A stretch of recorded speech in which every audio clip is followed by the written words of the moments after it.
Welcome everybody to another episode of the South Star Classroom. Today it is just me and David, but we got a lot to unpack. Before I get to that, David, how are you doing? Tell us how things are going, and I'll hop in. Let's see. Things are going well. We work is good. Work is busy. I'll be traveling next week, so I will not be here for the show. But let's see what else is going on. It's still hot down here, Charles, in Southern California. And so I just got back from the pool, swimming laps, and I'm just like, is it going to ever stop? I don't know. Well, we live in this like false reality down here. I'm telling you that, man. I was gonna say you have a terrible problem on your hands, buddy. It warmed up back here too. It got cooler, then it warmed up a little bit. It's raining a little bit right now, but it still was a nice day. All in all, I've been pretty busy, as always. But I think some of what I did will come out as I introduce today's show. So how about I go there? Yeah. Sounds good. All right, cool. Also, as part of the check-in, just real quickly. Oh, and you shaved the beard, the beard of I did, knowledge / wisdom. Do we still call you that? Do we call you clean shaven wisdom now? I don't know. It'll come back next week. It'll come back next week. Yeah, I just got tired of. I was like looking, like just kind of unkept. So, what's funny is, especially with me and you being here, I usually let the barber do all my stuff, but then because I've been traveling so much, I've had to shave more and use the foil shavers, and it's kind of it's kind of broken, the razor burns and things like that, man. So I need to be a little softer to my skin. I gotta go get it treated to. You need some product. Yeah. I use it. I usually don't have those issues, but shaving on the run, man, is not a good idea. Yeah. Also part of the check-in, have not been paying super close attention, but I mean, even if you dip your foot in the water, it's very clear that we are heading towards a presidential election. Oh yeah, that's true. And it's heating up, man. It's just getting totally insane, and the attacks on. I mean, everyone's attacking everyone. It's not really about like what you stand for now. It's just like they're just attacking you for something that you might have said 10 years ago or maybe even last week. It's like a race. It feels like it's a race to the bottom. So I think I don't know if political campaigns are like this in other parts of the world. They probably are. Well, they just kill people. So they just kill their opponent in some places. Some places it's very civil. You have a spectrum. It's a spectrum, right? Like, let me make sure I'm in frame. Some places have very civil, their country first nationalism, but we just don't agree on this. They have a very cordial election cycle. And some places they just, the lead dictator just kills the other opponent. This is the thing. Yeah. So done. No election. Yeah. We're in the middle there. We haven't gotten there. Thank God. Hopefully we never do. Well, I've had a very eventful last few weeks, especially this past weekend. But the big national headline right now is San Francisco Superintendent stepping down after a series of missteps, including a failed school closure plan and massive budget crisis. We're going to break all that down, but I also want to talk about something that was more personal that connects to this and to me. When I was in Memphis recently, I just flew back yesterday, day before. I don't know. It's starting to all meld together. But I was speaking alongside the mayor of Memphis and a lead homicide detective. And while I was there, I captured footage of these mothers that were mourning their kids. And one of those boys was just 14. And, that moment just hits hard for me, and it highlights how our schools and our leaders are just failing too many kids. I want to start off on this San Francisco issue because I think sometimes people can mistake our show for like these education insider, education wonks. I don't really care about much of that stuff, to be quite honest, in the sense of trying to sound smarter or the right terms. The thing that I was at in Memphis, that is the reason why. It is like, what happens when you have such an unstable system? What happens when you have poor leadership, or, major cities where superintendents aren't making it past 4 years on average, who actually suffers from that? And so before I go into the first segment about Matt Wayne's resignation, just wondering if you had anything. I'm going to break down a little bit more about what's happening in San Francisco and some of the details. But just before I went to do that, I don't know if you wanted to jump in at all. Yeah, no, I mean, I think that these things are definitely connected, and this is why we talk about them. We're going to talk about, what's happening in San Francisco and other large urban school districts. I know in California, there's a fiscal crisis. School districts are continue to be mismanaged. And at the end of the day, young people pay for it, right? And they pay for it in the form of lack of resources. They pay for it in the form of school systems that are not educating young people to be prepared to be productive citizens. They pay for it in the form of dropouts of students that have not, met particular college requirements, or not even prepared for college and have to go directly into the workforce, which is not the end of the, it's not such a bad thing, but you also have a lot of young people that just fall through the cracks and don't end up in any kind of a post K-12 system, and they get involved in street life, or not even that, but just like struggling financially, right? Never quite getting your grounding, to the extreme of people that get involved in street life and violence, and all too often it's Black and brown boys, young men. And so when people, in the ivory towers want to argue politics and what they think is right to get reelected, that has real life consequences for young people. Brother, and that's why we talk about it. You ain't never lied, man. You ain't never lied. I will say, I'm gonna go into this, and then after we break down the San Francisco thing, I want to show a little bit from that video. I don't know if you got a chance to see it, but no. I'll show a little bit of it. But so let's talk San Francisco, where I went to college there. I used to live there. I actually lived in 2 shelters there. I lived in the Tenderloin and in the Haight. If you are familiar with San Francisco, those are historic places for all the wrong reasons, except for the Haight. The Haight got some nice Jerry music, type of stuff. But when I lived there, it was crack. It was heroin needles on the ground. Anyway, Matt Wayne, the superintendent of San Francisco, resigned after less than 2 years. The district's facing a $113 million budget shortfall. It almost got taken over by the state. Oakland did get taken over by the state when I was a student there. Let me continue. On top of that, the school closure plan he rolled out was chaotic. Parents were left in the dark. The data was wrong. Communication was terrible. There's all these things that get reported. This is as reported. The district is in crisis, and so they brought in Maria Sue as interim superintendent to try to clean up this mess. Now, Maria Sue isn't new to the city. She's been running the Department of Children, Youth, and their Families since 2009. And before that, she worked in leadership roles at nonprofits like the Vietnamese Youth Development Center. She has deep roots in San Francisco's community, so she knows some of these challenges firsthand. But whether she can turn this around is a big question. And these are complicated issues that cities must face. I don't cast aspersions on Matt Wayne as a superintendent. It seems very similar in some ways to the story we did about Chicago superintendent, where they get into these positions, the funding and the writing, the finances, the writing is on the wall, and they have, structural deficits that they have to overcome.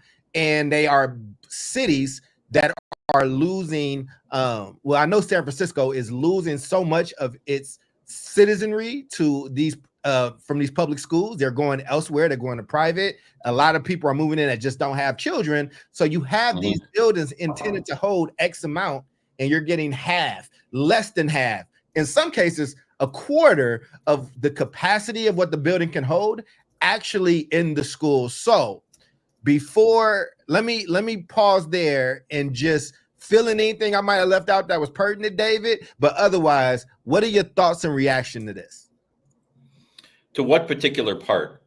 Just like the general, when you saw this, I got this link from you. I saw it and I was like, I'm not surprised. I knew it was coming. Also, Vince Matthews, the superintendent prior, we are both alumni of the same doctoral program at San Francisco State. So shout out to Mr. Matthews, who was trying to leave SFUSD for a minute, and they asked him to stay a few times. So I pray for his sanity, and hopefully he's good coming out of that. But I guess just in general, I don't have anything specific yet. But the overall, and also in the wake of our conversations around Oakland, Chicago, and now, San Francisco, what is this saying to you? I mean, I think it's, I'm generally familiar with San Francisco Unified School District, Oakland Unified, Bay Area in general, the big districts, LA, USD, San Diego, they're all facing similar challenges, as is most of our major cities here in California. So I'm just thinking about this from a California vantage point. The reality is San Francisco Unified under Superintendent Waynes and the previous superintendent and the previous, has just not been good for Black and brown children. Actual declines over the last several years for standardized test scores for Black and brown children in San Francisco Unified. The school district is facing massive declining enrollment, and they have all these school buildings, right? So I think they've got like 50,000 kids in the district, plus or minus, and they've got about 100 physical school sites, 100, right? That's a lot. It's interesting too, because there was, if you think about how I wouldn't say maybe the tide has turned, but you remember back in the day, Charles, San Francisco was kind of at the forefront of the social justice movement in schools. Yeah. June Jordan. So June Jordan was like this new school that was created in San Francisco. It was not a charter, it was a public school. And it was kind of like ground zero for social activism in schools, right? And this is like, I don't know how long, 20 years ago, more. I mean, there's a whole lot to say about that. But come 2024, the June Jordan School for Equity, I think it's called, is currently enrolled at like 30% of its capacity. So it was on the school closure list, right? I also think the way, so if you have to do something like close schools, right? And I think this is where the superintendent messed up. Mm-hmm. You need to bring people aboard with your plan. You can't just like create a list and put it out there, because that's essentially what he did. And his board of education was not aware of everything. They weren't aware of the timing. The Mayor London Breed was kind of, politicians don't like to get surprised, right? And so she got surprised, and they all started coming after him. I think he was trying to do the right thing. It needs to happen if they're going to fully fund their schools and give children what they deserve. But the way he went about it, I think a few missteps. And so he got his walking papers with the full year's salary, right? We call that the golden parachute, right? $350,000 or whatever. And he's on his way. So it's unbelievable, man. Just the fact that adults can't come together to make common sense, non-emotional solutions to fix an existing problem, because there's so much emotion tied into it. Right. Then you have to deal with parents that are upset that their school's getting closed. And then those particular school board members are worried about their next election because their parents are mad at them. Why didn't you advocate for us? I think the whole system needs to be reworked, because at the end of the day, and I don't know much about the new interim Supe, but San Francisco still has way too many schools and really bad outcomes for Black and brown kids. Yeah. I mean, I think, and I said this in my graduation speech from San Francisco. I mean, in the richest, one of the richest places, in one of the richest cities, in one of the richest states, not just in the country, but the world, California has a per capita that is larger than many countries. in a place that preaches, hyper progressivism and equity, that just cannot hold Black people to save its life, it's interesting that the rhetoric is not meeting up with the actual results. And I think, listen, I working in this position in Oakland under Antoine, and I watched him go through this. I mean, we did that, right? We tried to bring people along. We tried to be like, hey, here's what the data's saying. Here's what's needed. Like, and for the most part, those parents that went through that process, and that staff and those community leaders, they're like, okay, we're in an impasse. Something has to happen. And I have to give Antoine his props, because he didn't play politics very well. But what that allowed him to do, because he wasn't good at playing politics, was just give it to people straight. I think that, you're watching embattled mayors that have big cities that are getting a lot of pressure. Like, nobody wants to hear that you have to close schools. Like, nobody wants to have those kind of conversations. And I think that we have outside voices that know a little bit. See, there's two types of people. There's two types of folks that protest these moves, right? There's genuine people that may not understand the ins and outs of the education, public education economics around what has to happen, what's the law, what's ed code, what's kosher. You know what I'm saying? Like, those people, and all they see is you're closing down Black schools, brown schools, and those neighborhoods that are already dilapidated and places are already gentrifying. I got they back all day. I will sit with them. I will talk with them. I will explain to them, and we can arrive to something. But then there's another type of person that sees that and feeds off that emotion, but they do understand ed code. They do understand the rules. They do know the numbers. They were there for that state takeover before. They were in there when the person overseeing that state takeover, like in Oakland, when they're telling you and giving you specific instructions so that we don't have to take you over again. Those people that go out to those emotionally distraught people and continue to lie and continue to put those emotions. And then you end up in these type of situations. Do I think that these mayors are inherently bad people? No. I do think that these are very complex issues, and as long as you continue to treat your community or your constituency with kid gloves and don't give them the facts. We're not talking about nuclear war. We're not talking about that the White House deals with, right? Like, where it's like, it doesn't, you probably shouldn't tell the American people X, because it's going to be mass hysteria. But I do think when this is something about people's kids, and when it comes down to finances and just the facts, whether people understand it or not, if you lead in truth, I think for the most part, people will see that. But it is frustrating, I think, for these people when they feel like they have this superintendent as their general, and the superintendent makes a decision based off the facts, and their first constituency are those students. You run into these type of impasses. And you mentioned the golden parachute, and I'll shut up after this. You mentioned the golden parachute, but here's the thing. Any of you out there that's aspiring to be a public instruction superintendent in traditional public schools, you better negotiate some type of exit strategy, because once you break away from leadership, once you break away from that mayor, once you break away from that board or anybody that co-signed you in the beginning, and you break away in favor of students and families or what you think is best, you're probably going to be asked to resign. You're probably going to get fired, and you want to have something to fall back on. I mean, not to play business, but we had 3 cases that we've talked about in as many weeks where we've seen these type of things happen. That was long-winded. I really wanted to give it. No, I mean, I think you're spot on, but it's troubling, Charles, because really, let's say if the status quo was good, right, then he's gone. But the status quo is not good, and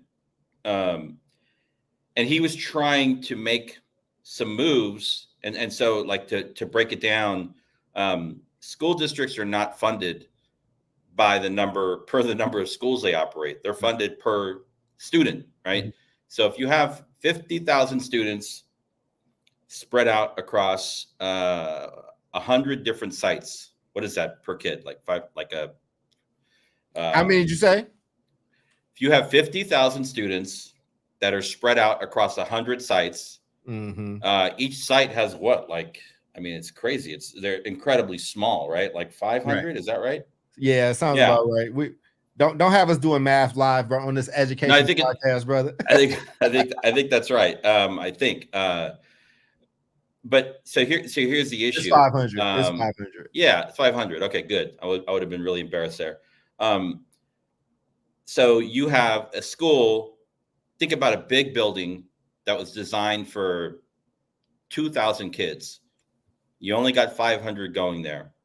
You still have to keep the power on, the heating. If you got AC, they don't have AC in the Bay. You got to pay groundskeepers.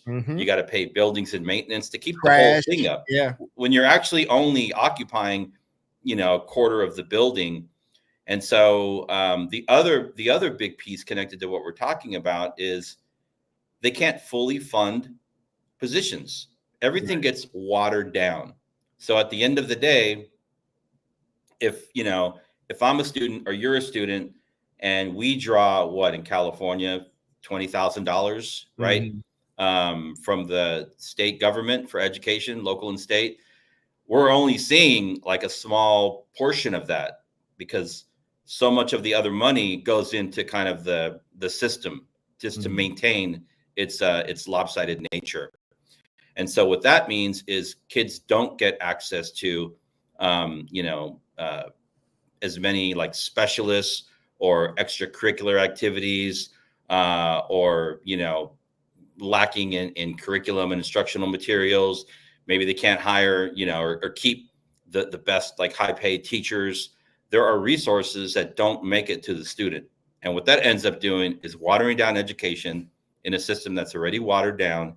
And that causes, what we talk about on the show, the, students that are furthest away from opportunity. Absolutely. Like there's a clear fix for it. There's a clear fix, right? But there's just no political will to do it. And I don't even know why the mayor of San Francisco is even chiming in on this issue. There's very little overlap in Chicago's different, right? Right, because it's a mayoral controlled, yes, there's power there. But San Francisco, they kind of have this like firewall built between the superintendent and the mayor. They should be talking to one another. But for her to come out and launch this campaign of no faith for him, there's obviously other stuff going on. Right. And it just throws the whole system into chaos again. And it's at the beginning of the school year. And, show me how this is going to work out better for kids. Show me. Right. Yeah. And listen, I generally, I have nothing negative to say about Mayor Breed. I don't live in her town. I've met her a few times. She's always been gracious to me. And I know that there's a lot of things she's up against as a Black woman leading a place with there's not a lot of Black people there. And there's a strong Asian community there. And that folks like their leadership. I remember when Oakland went through the switch, and we'll be honest about it. When Oakland went from being Black majority city to Latino majority city, I have friends in Lynn. I sat in those meetings and they said, hey, we are the majority now. Like we want leadership. We want to make sure that somebody's looking out for us. So I understand that there's pressures and that there's politics that we don't understand and information and data we might not know. But again, every city, if you dig into it, there's always something happening, right? And like who constantly loses, who continues to lose, because somebody's walking away with 300 bands. Somebody's walking away with a king's ransom. You know what I mean? Like you can sit on the couch and be depressed in peace for a minute with a $350,000 exit ticket. So let the company that I started, if you want to pay me $350K to go away right now, hey, go ahead. I will go start something new, right? But we have to get into these larger issues, man, of who this impacts. But you broke it down. I wrote this on a napkin to help people understand even better. This is how schools normally work out with relevant to size, right? There's usually a lot of elementary schools. There's usually like a bunch of elementary schools, right? Like, so what David was breaking down, if there's 500,000 people and there's 100 schools, like if everything was equal. But that's not how schools really work, right? Because when there's younger people, smaller types, things like that, elementary schools tend to be smaller and there tend to be a lot of them. And then there tend to be a centralized middle school type of apparatus. This is old stuff. This is like 90s and before, right? Before all this innovation. But those schools tended to be a little bit bigger. That's why you had people switching classes and things like that. And then major cities usually had, well, not major, but they usually had like some key high schools. Like there were like strategically placed high schools, but it was significantly less high schools than there were middle schools and elementary schools. The reason why this is important is because the high schools and these middle schools were built to hold, they weren't built to hold 500 people. They were built to hold 2,500 people. They were built to hold 2,000 people. And when you start having these schools where high schools are bringing in, what is June Jordan's like population versus what they can hold? Like, let's just give people facts so they can understand what the damage is. And in places like Oakland, well, actually in California, there's ed code that said because these buildings are not full, any public school student should have access to that building. So what did that mean? That meant if there was a charter, which is a public school, and they needed building space, and guess what? Your building was built to hold 2,500 people, but you only got 500. You got to let these people see this school. You got to see if this school wants to move in there so we can utilize the space and share payment of the utilities, because we can't afford that. Like I've done so many events in school buildings on the weekend, and don't do it if it's hot or if it's cold. You know why? Because most school buildings, unless you get prior notification or prior, I would say permission, they turn off central air and heating because it's expensive, man. Like think about in your house, but you couldn't touch the heater. Now think about it at a school. You know what I'm saying? So it's this is what we call a structural deficit. An infusion by billionaires will save you for a moment, and sadly, our industry are the kings and queens and matriarchs and patriarchs of kicking the can down the street and letting generations deal with it. Yeah. This is not a new San Francisco. And I used to do some consulting work in San Francisco Unified, not in the district, but at charter schools in the district.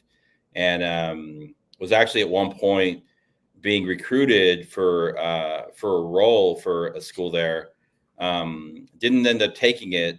And the reason I didn't take it was because it was co-located, like you say, with a district school. So it was like one school site and two different schools on there. And I mean, they were literally like over enrolled at the charter school, and the district school was like under enrolled by maybe half. But they're fighting over like closets and fighting over, a parent room and this and that. Oh, at least you got in the building, bro. Like I don't want to get involved in all this stuff. This is crazy. Yeah. I mean, we've seen people protest children from schools just coming to view the building. Like, I watched the union protest children and families that were on a trip to survey, even if they wanted to co-locate at that location. You understand? Oh, I remember that. Yeah. It was crazy. Yeah. It was crazy. It's ugly. All this stuff, even the fight for like who owns the public school facilities is kind of ridiculous because it says they're public, right? It belongs to the public. If you are the parent of a student that attends a public charter school, you still pay taxes, right? You still pay into it. And everybody pays taxes, right? And those taxes go in to fund public goods. So even, at that level, and then the level of this like political jockeying that we see in San Francisco, again, it's sad, it's depressing because none of it is about the kids. None of it. None. And I get it. You said it earlier, like closing your kid's school is going to get closed. You have to go to another school, change your commute, different neighborhood. That's hard. But we're not like hurting people. It's inconvenient. It's not ideal.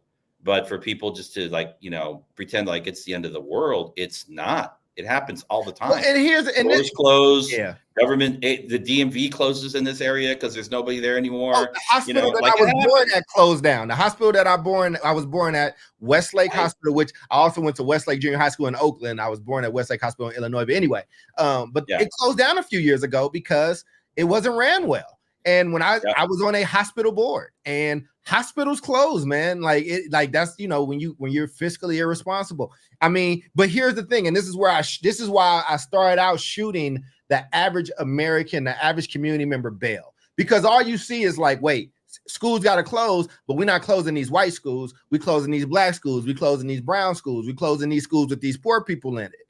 And there's some politics around that, around which schools get closed, which schools get merged, who goes where. And I get that. Like, to a person that's just watching the news, and if you've been in one of those communities that's dilapidated, that you're not getting all the, you know what I'm saying? Like, that's what it feels like. Like, listen, I told you and Omar a long time ago when this whole immigrant thing started in Chicago, and we were off camera, I said, this is the first time I've seen black people like, wait, hold on.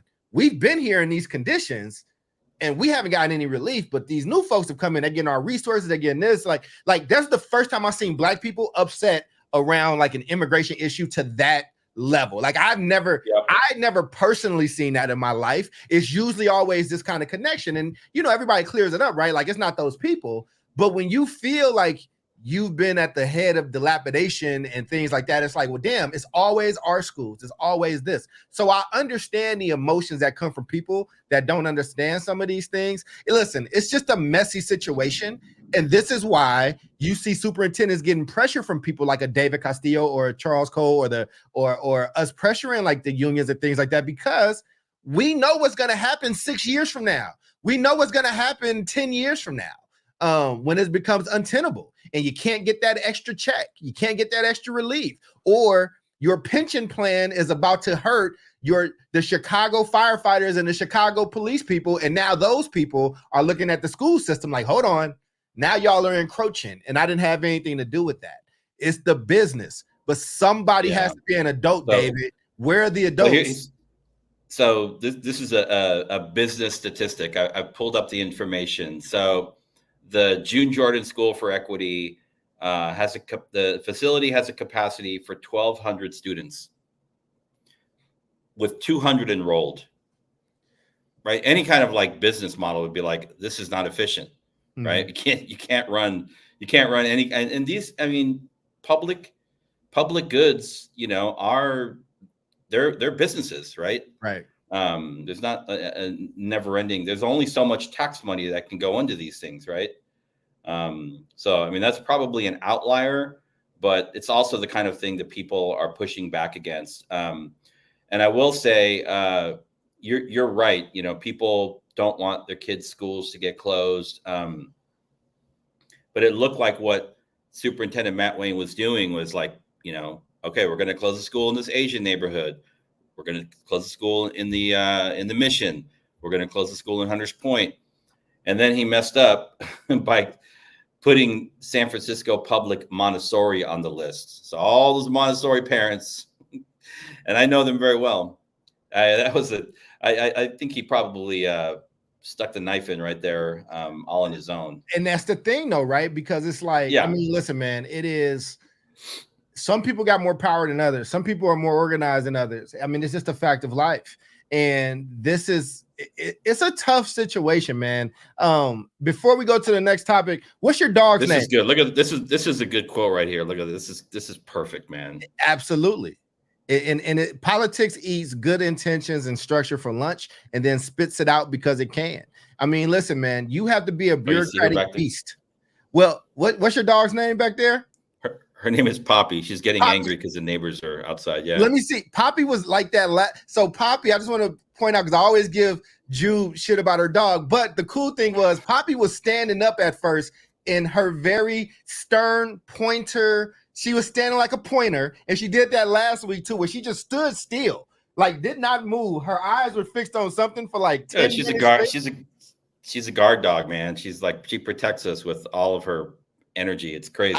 She just, the way that she didn't move, she was like a statue. I had to look. It was, she was poking out behind you, and I was like, wait, hold on, is something over there? Now she's chilling. She laying down now. She was. Well, she's still looking. She's still looking outside. Yeah. She gotta make sure, man. But that leads me into some other stuff that I get to do though, right? That brings me to what I saw in Memphis when I was giving my talk in Memphis.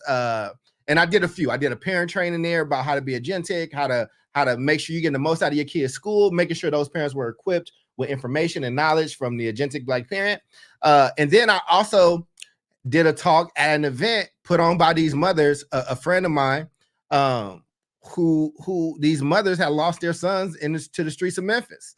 And my talk was just talking about taking our streets back, not just a stop the violence, but like, how do we really handle our streets? And I saw firsthand the pain of these families who lost children. And this is why education matters so much, because, one of those kids was 14 years old, and we're talking about kids. Like these kids should have a future, but instead they're becoming victims of violence. Like they're not here. Like it's not just about a standardized test. It's what these tests represent.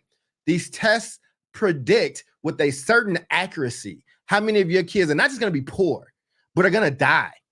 And that's what this is about. I don't care about the wonky stuff. So this connection between failing schools and what happens on the streets is real. And when kids don't feel supported or see a future for themselves, they look elsewhere. And sometimes that elsewhere is very dangerous. I wanted to just show a little bit of it. It's about 5 minutes, but I'm going to show about 2 minutes, and then I'm going to skip ahead to a speech that one of these mothers gave.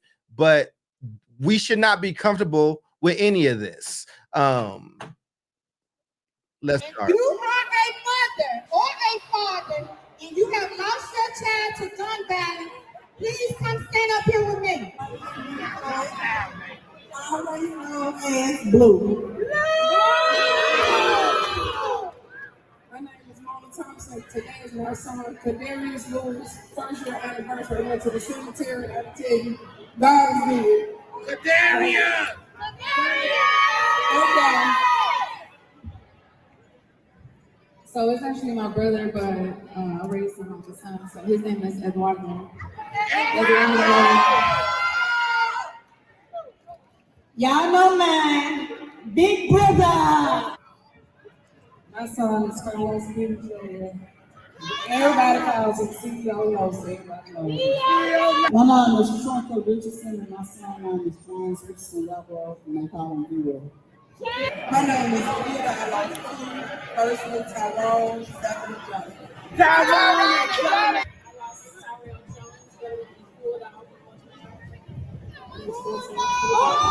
Y'all, she couldn't get up out of bed, and I made her. We went and gave homicide. Hell down her boy. But guess what? The next week, her son killers had a warrant after them. And then one day, nobody could find me. Natasha found me at Greater Cemetery. Couldn't move. So we gotta lean on each other. And we gonna keep leaning on each other. And this next song, Braylon, y'all, this is really what inspired me to do the Braylon Murray Project, because I met Tasha at Braylon. I'm gonna just show the whole thing because I think it's that important, man.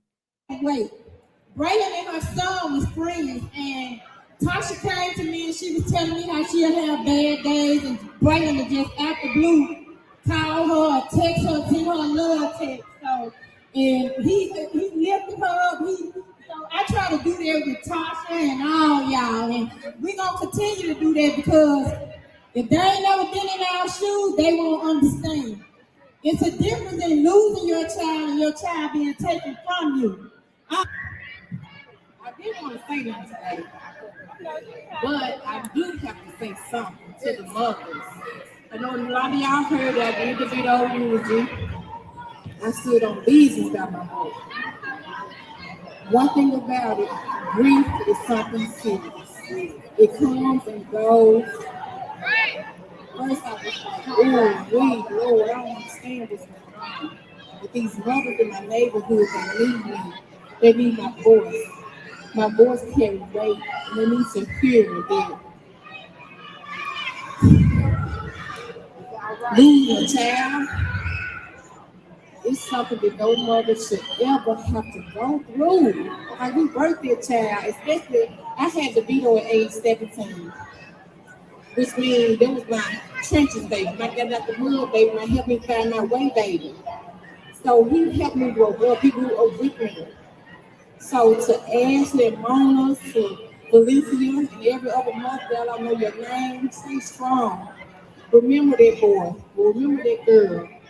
Remember them, how you raised them, how you sent them out into the world to be great. And whoever that took their life, oh my God, I pray for them as well. Oh my God, I pray for their heart, Lord. They didn't have to take our children from us, but they did. But at the end of the day, God is still good.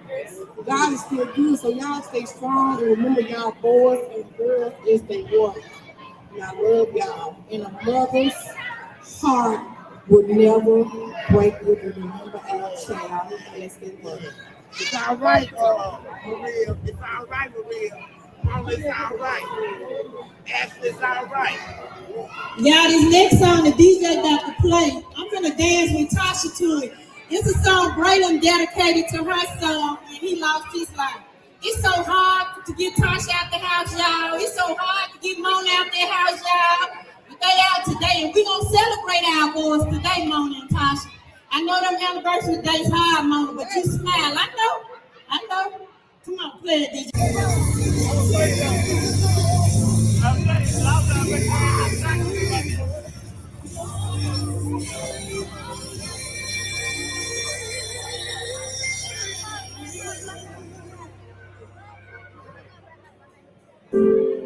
Don't know.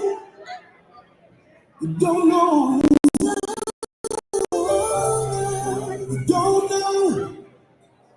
You just don't know. You don't know. You don't know. Tell somebody you just don't know.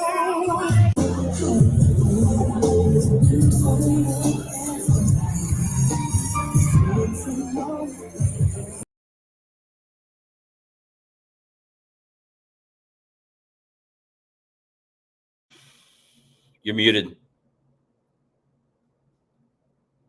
You're muted. Sorry. I said No I've buried a lot of people. We have both lost a lot of people in our lives. And it didn't even hit me that you had a 13-year-old son or around that age until we was just watching this. When I gave a talk, the mayor was there. Shout out to the Memphis Lift. Shout out to Sharika Carpenter. The organization is called the Braylon Murray Project. When I say I watched these moms, and it was more than that. I started taping it late. I may have captured half of those moms, and they all they said their kids' names out loud. One of those moms, the one in the pink, lost two. One lost when I was 14. And these women have built this bond over the deaths of their kid. And this is where we also started the first round of the New Niagara Project around education and all of these dilapidated schools. Sometimes we forget what is really, really at stake. Yeah. And I've watched that video a few times. I've sent it to a few people. I cry. I did my talk. Like the homicide detective who is from Memphis, he's a brother, he's 60, and he grew up on those streets. He gave one of the realest talks. And, we can give cops shit all day, but what he said to those people, it was just so honest. And he just broke down what his job is and what he has to do, how he has to say, tell me about your son. Are these the features of your son? Ma'am, I need you to come identify your son. Yeah. I wasn't trying to, because I think sometimes people are like, well, these are smart guys, Alex, or whatever. I don't care about education in that sense, all like the policy stuff. But it's this stuff. You know what I mean? Like, this is why we do it. So yeah, man. I had to just go in the back and just cry. And I had to be strong out there because these moms, these women just stood on it. Like, they stood on it. They were strong. They supporting everybody else. And you saw that picture of me with that little boy. I had to clean my face before I took it because I'm like, in 10 years, with the way things are going, they could be talking about this little boy. They could have been talking about me. They could have been talking about David. So let me shut up. And what did that do for you just watching that? Oh man, that was heartbreaking to watch. You know, and I think you nailed it. That is why we started this show, right? It's not, you know, we can get into the political conversations and the technical conversations, you know, and but at the end of the day, it's really about the lives of young people, and the lives of young people that have been historically furthest from opportunity. You know, I grew up, the neighborhood I grew up in, I got lucky in school. I got there was 100 times where I could have made a left turn or a right turn and ended up, you know, dropping out, ended up getting arrested or getting shot or getting killed, right? And I got lucky, but we shouldn't have to count on people getting lucky to make it through. Like I had friends growing up that, you know, that would get, you know, shot all the time, and a lot of them died, right? A lot of them ended up in prison. People like me that are like my same age. And that's kind of where I reflected. I was like, wait, if something's happening different for me than it's happening for them, there's something going on here in the system that's not like quite right. And so, you know, that's kind of what propelled me to move into education, to get my education, to move into education. But we still, and this is why we talk about data, even like standardized tests, you know, as much as we probably don't like to talk about them, they are an indicator for something, right? They're an indicator that like a school or a school system is focused on some, like, you know, can I get Charles to, you know, to a certain level in math? Can I get David to a certain level in English language arts? That means that these school systems are focused on education, right? Schools aren't, you know, obviously community is community. Schools are a part of that. Schools are not responsible for everything that happens in the community. They're responsible for educating young people, providing a safe space for them, helping young people to feel validated, to feel worthy, to be successful, right? And that means up until 6 p.m., right, with after school programs, because that's when, you know, sports, athletics, that's where most of the crime happens with young people in the afternoons. But when the school systems break down, this is what we see happen, right? Young people fall through the cracks. They end up getting involved in, and we know why young people get involved in gangs. It's anything from like a Latino gang to, like, you know, turf gangs to any kind of gang, right? They're looking for some kind of connection. And, you know, gangs are going to always be there to provide it. They're like the last stop, right? If you can't get it in your school, you can't get it in your home, you can't get it in your community, well, here we go, right? And that, we know where that leads to. So, yeah, man, that's why we talk about this stuff. That's why when we go back to the beginning, we talk about what's happening and why I get so upset and frustrated and angry that people that run these big school systems are not able to make these changes because of bullshit politics. They are not thinking of, this is, you're in Memphis, correct? I was in Memphis, yes. And I was in same shit's happening. Same shit's happening to black kids and brown kids in San Francisco and in Oakland. We know that, right? If you disaggregate, Oakland is celebrating, right? That we've only had 100 homicides this year, right? It's a victory. Disaggregate that data. Most of them are black, and then probably Latino, right? And so it's crazy, man. And it starts when these people, and most of them are men, some kind of a breakdown in the family, in the community, in schools. And schools basically, they only, and this is another thing where schools have this thing, it's like mission creep. Schools want to get involved in housing. They want to get involved in this and that. I'm like, no, just do your job and do it well. That's all we need you to do, right? And prove to us that you're doing it with, with data, with outcomes. That's all that really matters. Everything else is like sob stories, anecdotes. Everybody's got a sad story or a random success story, but I want to know about how all of your kids are doing, right? Exactly. That's how we get ourselves out of this. And look, I talked in my communities and whatnot, but you go to East LA, it's Latino kids. You go to certain parts of Stockton, it's Southeast Asian kids. You go to reservations, it's Native American kids, right? Like it is. These schools and those tests are barometers. I call them, fortune telling thermometers, right? Like it's like, here's the temperature. Are you preparing for paradise or are you preparing for a hurricane to come? And it's just, we keep fighting about the wrong stuff. And I don't know. I don't care what party you're from. I don't care what race you are. You can't be a human and watch that and not be impacted. And here's the thing. What I notice is in my life, and I deal with that stuff, and you become numb to it. It becomes normal, and you have to remind yourself. That's why I put that video together. You have to be reminded, this is not normal. That what we saw, those women coming together, that brown woman with those black women, and like they should be friends because their kids are rivals in a football game or it's a math competition, not because they have a shared experience. They're in this. They're in this sorority of mothers that lost their sons. And, we can talk all this shit about who's about to get elected and things like that, but our communities have to be our communities. Like, we have to step up and be like, look, all these systemic things, they're not going away tomorrow, but what am I doing now? So when we're talking about this shit in San Francisco or in Chicago, we talk about this ineptitude or this union boss fighting with this charter boss, with this person. None of this shit matters. Like, you got to get back to, this is why they showed those bodies coming back from Vietnam.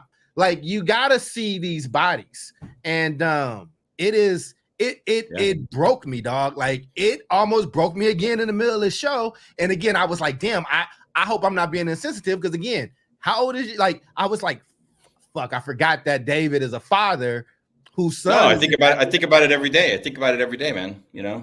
Yeah, man. So, again, I'm not trying to bring the mood down or what. I mean, but this is why the South Star Classroom exists. This is why we do the type of work we do. Every report I do, I can do all the fancy language. David can do the fancy language. David can write a charter for a school. I can work in a superintendent's office. I can bring a community together. But the reason we do all that is because we know what those consequences, those very real consequences are going to be. And we're leaving these kids to fend for themselves. And I should have frozen on that little boy's face. That innocent little boy who was just so... He didn't know who I was. He saw a jacket. He saw me with a microphone. He liked my necklace. And he just was like so enamored and like wanted to know what I did, wanted to do what I did or whatever the case is. And I'm like, is this boy's school going to fail him? Is this boy's school, this innocent, sweet... Listen, man, people that's in that thug shit don't grow. They were babies at one point. They were wondering kids with Superman drawers on trying to jump off the stairs because they wanted to fly. And at some point, man, we got to start making people get back to the real reason why we do this shit. Yeah. And for, the reason we talk about this stuff going on with the school districts and the larger kind of systemic change that needs to happen is because people like, going back to like Howard Fuller, right? People are all for change until it's time to actually change something. And when you refuse to change things, when you refuse to actually reform a system, when you say we're going to need a 5-year strategic plan to do this and that, you're basically throwing away a generation that is currently in your system, right? Be like, well, we have young kids coming into the system, right? But you're basically abandoning who you're currently supposedly serving, right? And we've seen this. It's like it happens over and over again in education. You have the churn of like school boards, the churn of superintendents, and it's like, show me where we've actually gotten like traction, right, around doing amazing things, which we know we can for young Black and young brown children. It's crazy, and I mean this has me thinking about, and it was so funny. I sent you this thing where I saw, our friend Sharif getting attacked by people. Right? Oh yeah. because of this happened like a couple days ago. It was like one day in, one day gone. But it was like you had people like Barry Weiss and all of the right-wing people attacking Sharif because of some of his one of which we've had on the show. One of which that was on our show that we treated with very graciously in the conversation. And when that same person had a very, very public scandal, which I still want to attack him for because that was in his personal life and it's not my business, and I just don't care. But when he reached, I'm just like, these are the games. I'm sorry. I'm very it's true. And my friend, and I'm just like, and I think the one thing that he said and that we've said is like, we don't, call it what you want, segregated schools, right? But we know that brown children and black children do better in school when they have access and exposure to teachers that look like them and administrators. It's common sense, right? You're a young black boy, you're a young brown boy. You have imagine if I'd had an elementary school teacher that was Chicano male. Never happened. But I tell you what, I remember the first Chicano teacher I ever had. It was in middle school, and that was probably the only one I had. So common sense stuff, but it gets caught up in this like realm of politics. But we know that the data says that children do better when they have access to teachers that look like them. But yet here we are. We have these people attacking him for saying something that not quite so controversial. And when I say 4% of schools, 4% of teachers of all teachers are black, less than 2% are black men. Or whatever number it is, less like even in his push and the work that he's doing, even if he's the most successful of all time, you're not going to get rid of all white teachers. He's never said that. And in fact, there's a ton of white teachers that work with him, right? That want to work with him, but it's all politics. It's all they don't want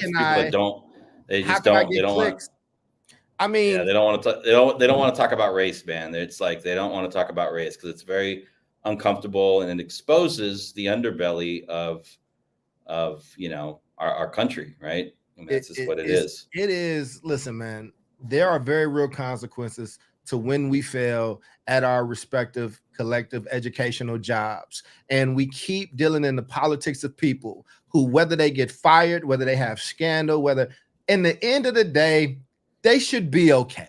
They're upwardly mobile, they got college degrees. And to be honest with you, most average people are not keeping up with the business of superintendent. So while you might feel like you can't show your face because of disgrace of you got fired as this superintendent or this charter leader in education spaces, but you can go to your local coffee shop or diner and they'll just be like, hey, Ron, nobody cares. It's not it. But these kids and these families and these moms are burying their kids. I just showed you a myriad of mothers, like in one space, in a 5-10 mile radius, maybe, and all of them are mourning the loss of their children. It's heartbreaking. But you and I, we're gonna leave it there for now because we can definitely keep rifling on about this because it's just too important to ignore. But what happens in our schools has a direct impact on what happens in our communities. And we just can't afford to wait. Before I take us out, any final thoughts for you, David, and I'll do our sign off? No, I think we put it all on the table today. It feels like, we definitely connected, why we have these conversations on this show.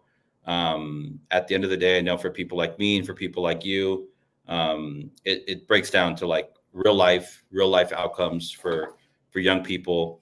And when we see, Black and brown mothers connecting in community and their shared bond is that they lost their children. Yes. That's just the kind of thing that that's like, I'm hearing like Dirk now, right? I'm like channeling my inner Dirk Tillotson. That's why we do the work we do. And you know what? I'm going to correct something I said. They're not joined by death. Death is different. Death is a cancer group or a survivor group. They're bonded by the murder of their children. the you know, and that shit, I needed that. This is not normal, people that's out there listening, but we want to appreciate you for listening. Our sponsor is going to take you out, but until next week, you all stay safe, stay engaged, and keep fighting for our kids. This has been another episode of the South Star Classroom. God bless. Today's episode of BS3 Network is brought to you by McDonald's. McDonald's is going to McDonald's and creating a universe for longtime fans of both McDonald's and anime. I love sauce on my McNuggets and can't wait to try the savory chili McDonald's sauce. It's savory, chili, and bold. For decades, across various episodes and genres, McDonald's has shown up in the anime world and most commonly called McDonald's. McDonald's will be bringing the McDonald's world to life with episodic shorts and manga comics. For a limited time, anime fans will have the opportunity to experience their favorite fictional restaurant. You have until March 25th to try the new savory chili McDonald's sauce with your 10-piece chicken nuggets.